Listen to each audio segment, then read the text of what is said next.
에베소서 교회라고 하면 요한계시록에서 처음 사랑을 버린 그리고 이 책망을 받은 교회라고 우리는 생각할 때가 있습니다. 그러나 그들을 향한 칭찬을 살펴보면 요한계시록에서는 이렇게 말하고 있습니다. 내가 내 행위와 수고와 내 인내를 알고 또 악한 자들을 용납하지 아니한 것과 자칭 사도라 하되 아닌 자들을 시험하여 그의 거짓된 것을 내가 드러낸 것과 또 내가 참고 내 이름을 위하여 견디고 게으르지 아니한 것을 아노라 라고 칭찬을 하고 있습니다.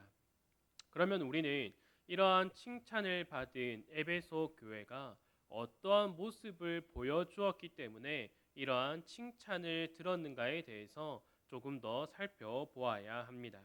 여기서 말하고 있는 에베소 교회의 수고, 인내, 그리고 참고, 견디고, 게으르지 아니한 것이 무엇이냐라는 것에 대해서 우리가 초점을 살펴야 한다라는 것이죠.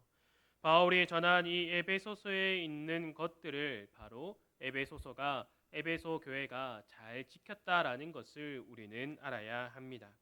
바울이 복음을 전하고 있는 이 교회를 세운 당시 상황은 교회에 이방인들과 유대인들이 함께 섞여 있었습니다.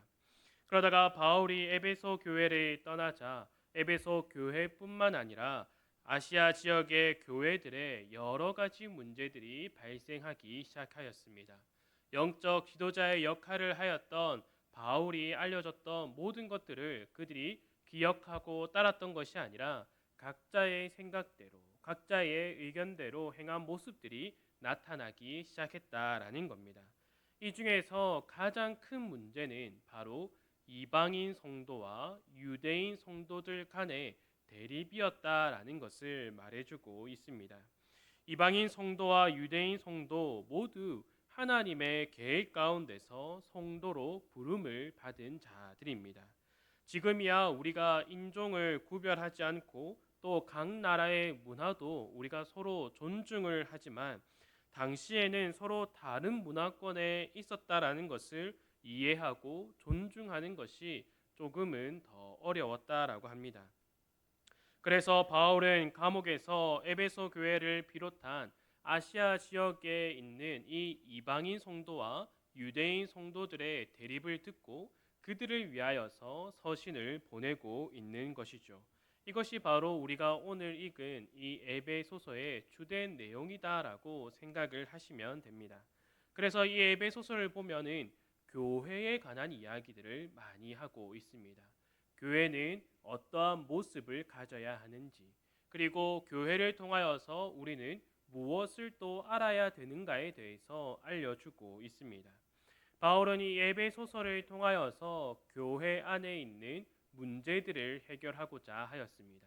이러한 이방인 성도와 유대인 성도들 간의 대립을 해결하기 위하여서 에베소서를 시작하면서 이렇게 말을 하고 있습니다. 에베소서 1장 3절부터 7절을 보면 제가 한번 읽어드리도록 하겠습니다.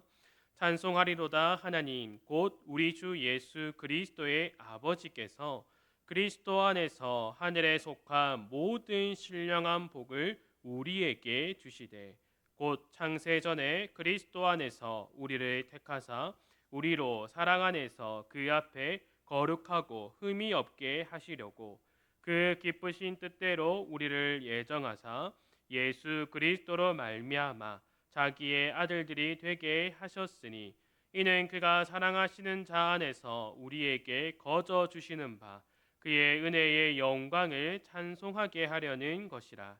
우리는 그리스도 안에서 그의 은혜의 풍성함을 따라 그의 피로 말미암아 속량 곧 죄 사함을 받았느니라. 아멘. 이방인 성도든 유대인 성도든 구별할 것 없이 하나님께서는 하나님의 그 기쁘신 뜻에 따라서 그들을 향한 구원을 미리 예정하셨다라는 것을 알려주고 계시는 거죠. 또한 그로 인하여서 예수 그리스도의 피로 속량을 받은 이들이 바로 교회로 부름을 받은 모든 성도들이다라는 것을 알려주고 있습니다.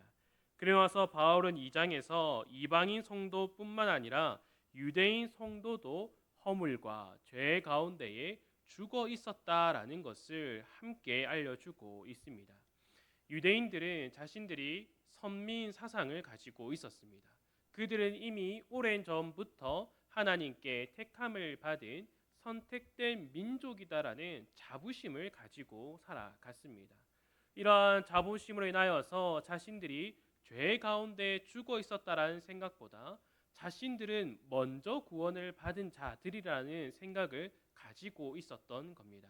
이러한 이들에게 바울이 무엇을 말을 하고 있는 겁니까?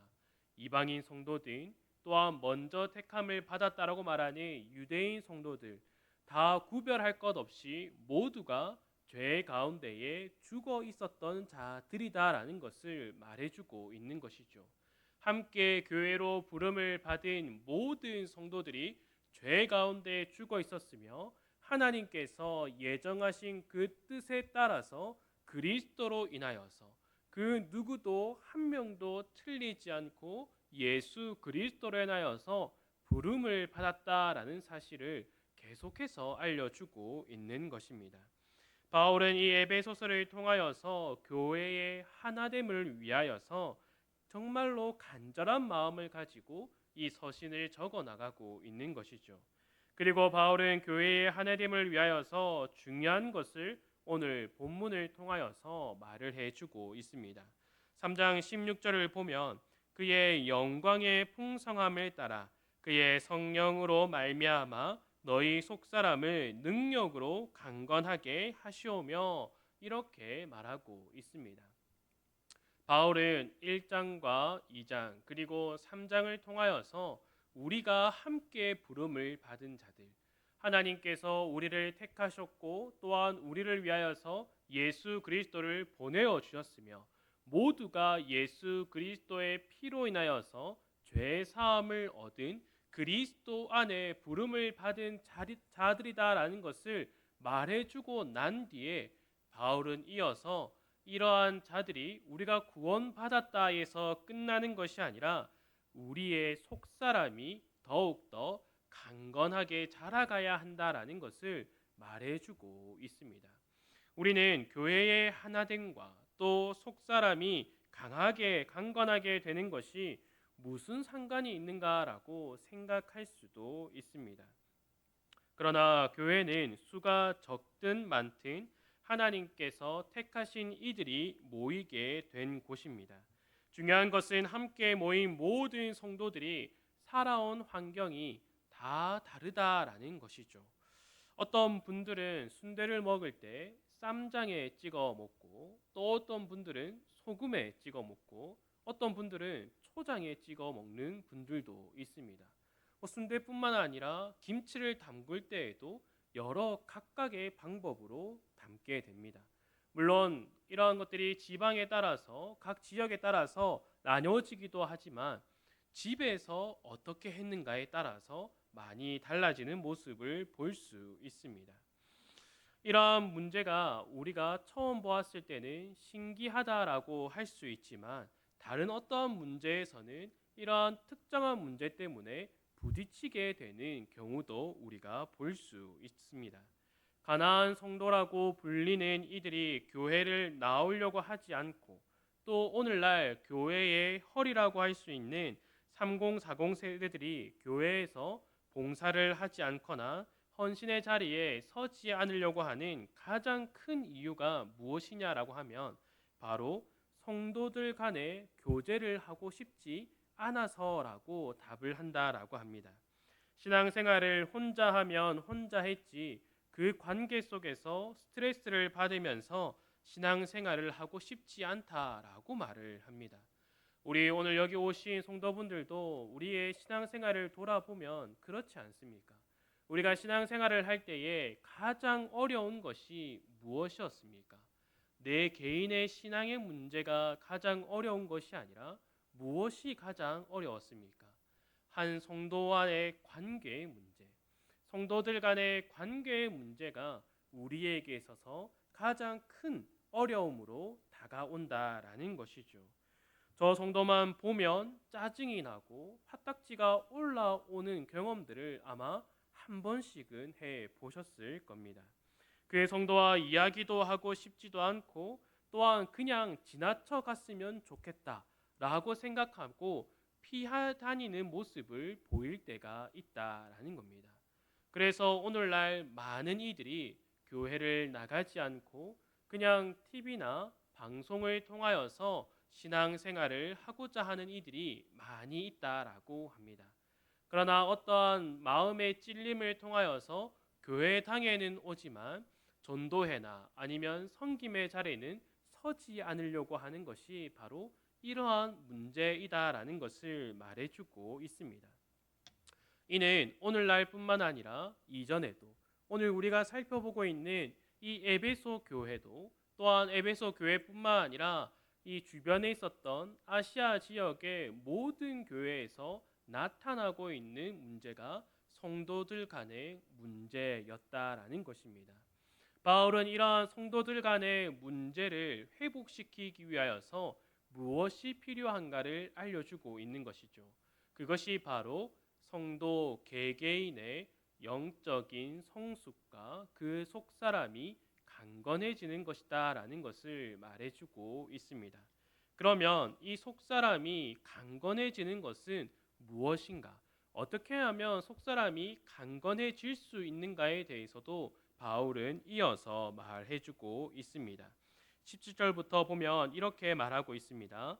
믿음으로 말미암아 그리스도께서 너희 마음에 계시게 하시었고 너희가 사랑 가운데서 뿌리가 박히고 터가 굳어져서 능히 모든 성도와 함께 지식에 넘치는 그리스도의 사랑을 알고 그의 너비와 길이와 높이와 깊이가 어떠함을 깨달아 하나님의 모든 충만하신 것으로 너희에게 충만하게 하시기를 구하노라.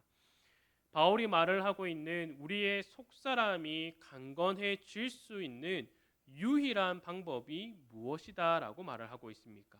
바로 예수 그리스도를 알아가는 것밖에 없다라는 것을 말하고 있습니다. 오늘날 교회는 계속해서 그리스도를 알아가기 위하여서 노력하고 이에 대해서 힘을 쓰는 것보다 사람을 모으기 위하여서 더욱더 힘을 쓰고 있습니다. 교회가 여러 가지 행사들을 할 수 있습니다. 여러 가지 화려한 모습으로 치장할 수 있습니다. 그러나 그것이 그리스도를 알아가기 위한 목적보다는 한 사람들을 모으기 위한 목적에 더욱더 초점을 두고 있다라는 것을 우리는 분별할 수 있어야 하는 것이죠. 교회는 적은 사람이 모여도 됩니다. 교회는 많은 사람이 모여도 됩니다. 그러나 가장 중요한 것은 우리가 함께 모이는 이유가 무엇인가? 하나님께서 우리를 한 자리로 불러주시는 이유가 무엇인가에 대해서 더욱더 분명하게 우리는 알아야 한다라는 것입니다. 우리는 모여서 예수 그리스도를 알아가야 합니다. 그 예수 그리스도를 더욱더 알아가는 일에 힘써야 한다라는 것이죠.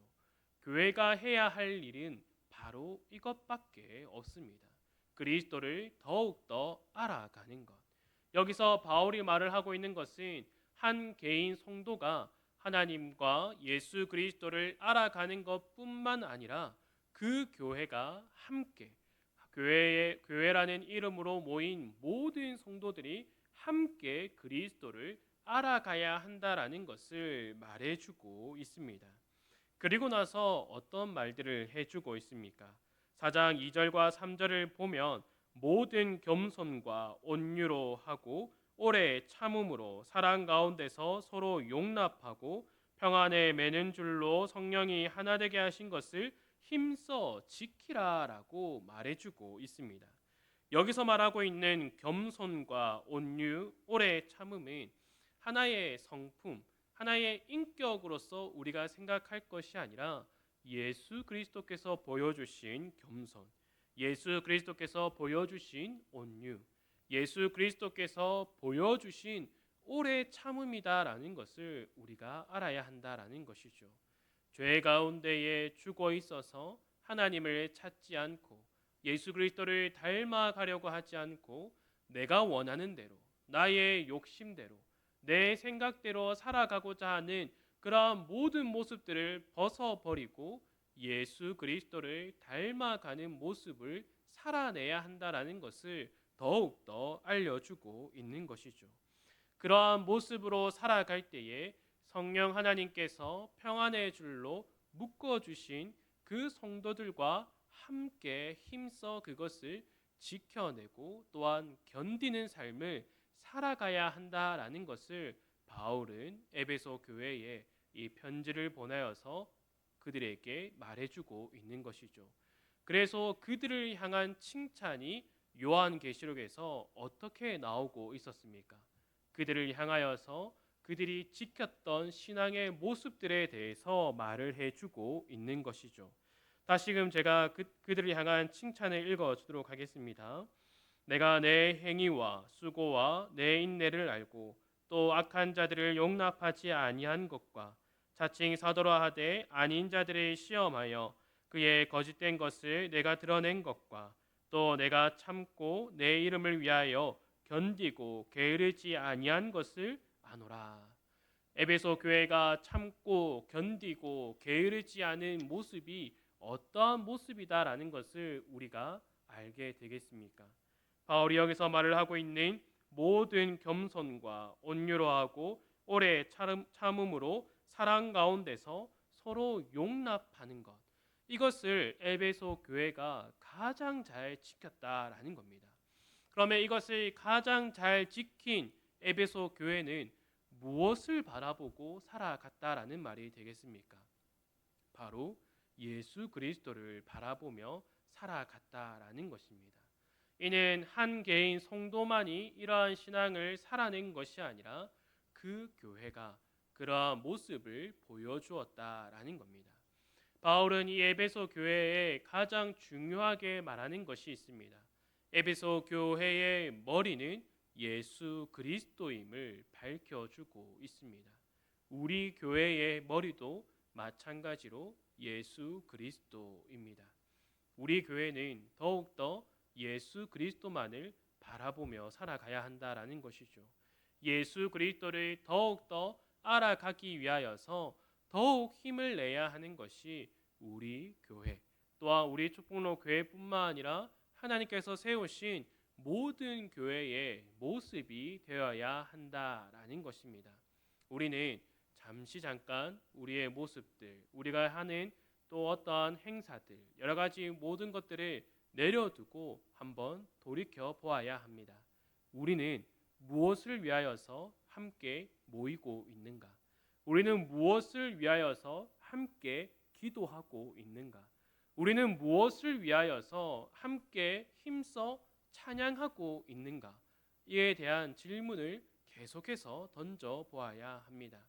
그저 형식을 갖춘 예배만을 드리고 있는가? 그저 목소리만 높이는 기도만 하고 있는가? 그저 화려한 모습으로 여러 가지 악기들을 사용하여서 화려한 어떠한 기술을 사용하여서 찬양을 드리고 있는가? 우리는 모든 것들을 돌아보며 우리가 예배하는 이유, 기도하는 이유, 찬송하는 이유가 어디로부터 시작되어야 되고 어디로 향해야 되는가에 대해서 더욱더 분명하게 알아야 한다라는 것입니다. 우리는 우리가 죄 가운데에 죽어 있었고 또한 예수 그리스도를 통하여서 죄 사함을 받은 자임을 분명하게 아는 성도입니다. 그러나 여기서 그쳐서 안 된다라는 거죠. 더욱더 예수 그리스도를 닮아가는 자의 모습으로 우리는 살아가야 합니다. 그리고 나뿐만 아니라 우리 모든 성도들이 예수 그리스도를 닮아갈 수 있도록 함께 우리가 성숙된 삶을 살아가야 한다라는 것이죠. 바울은 이를 위하여서 깊이 또한 간절히 기도했습니다. 그러면 우리가 해야 할 것이 무엇이겠습니까? 나뿐만 아니라 함께 부름을 받은 우리 교회의 모든 성도들을 위하여서 기도할 수 있어야 한다라는 겁니다. 저 사람 왜 저래? 왜 저렇게 말을 하고 왜 이런 문제들을 만들어내느냐라고 우리가 뒤에서 말을 하는 것보단 어떻게 해야겠습니까? 함께 성령의 평안에 매는 줄로 묶인 자들이기 때문에 나뿐만 아니라 그 사람도 하나님께서 예정하신 자이고 하나님께서 하나님의 자녀로 부름을 받은 성도이기 때문에 우리가 함께 힘써 기도해야 한다라는 것이죠. 우리는 이 일에 더욱더 힘을 써야 합니다. 이 일에 더욱더 힘을 써서 함께 성령이 하나 되게 하신 그 모습으로서 더욱더 자라가야 한다라는 것을 잊어서는 안 됩니다. 그래서 우리가 오직 사랑 안에서 참된 것을 하여서 범사에 그에게 자랄 때까지 더욱더 힘쓰고 서로를 돌아보는 우리 모든 성도들이 되기를 간절히 소망합니다. 함께 기도하도록 하겠습니다.